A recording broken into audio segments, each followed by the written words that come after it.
350 €, 12,99 €. Aujourd'hui, on va crash tester ensemble une nouveauté qui vient tout juste de sortir et pour laquelle près de 60 personnes ont déjà indiqué qu'il y avait un air de déjà-vu. Alors j'imagine que vous avez reconnu le parfum Acne Studio par Frédéric Malle, dont je n'arrête pas de vous parler depuis sa sortie, puisque c'est bien simple, il fait partie de mon top 5 à la vie à la mort. Et ce petit flacon, c'est le nouveau Cloud Gazer d'H&M. Alors on est d'accord, la contenance n'est absolument pas la même, puisque ce flacon n'est proposé que dans un format de 30 ml. Donc si on doit les comparer comme il se doit à un flacon équivalent de 100 ml, celui-ci reviendrait à environ 43 €, ce qui est toujours bien moindre que le prix que je vous ai annoncé pour celui-ci. Alors il faut savoir que ce parfum, je le connais par cœur, je suis capable de le reconnaître à 1 km à la ronde. C'est l'un de mes parfums propres préférés et sa puissance est hallucinante.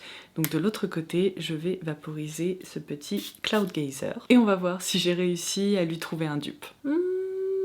Ok, je vois tout à fait pourquoi cette comparaison a été effectuée, puisque la sensation est très similaire. En ouverture, je dirais que j'ai pas tout à fait le même ressenti. Pour celui-ci, en ouverture, on retrouve une overdose de citron ou de notes hespéridées qui sont un petit peu piquantes. Alors que celui-ci, dès l'ouverture, il est hyper velouté, très rond, il n'y a rien qui dépasse. Un autre truc que je remarque immédiatement, c'est que les aldéhydes dans cette composition sont bien plus doux. J'ai l'impression qu'ils permettent de soutenir en fait le bouquet olfactif. Je vais quand même lui laisser 20 minutes pour se poser et je reviens tout de suite. Me revoilà et vous savez quoi? J'ai changé d'avis parce que celui-ci lui ressemble en effet beaucoup. Alors, est-ce qu'il s'agit d'un dupe parfait? Non, mais je dirais qu'une fois qu'on passe l'ouverture qui est un petit peu piquante comme je vous le disais, le cœur du parfum est très similaire. Finalement, je dirais qu'ici, la composition a été simplifiée.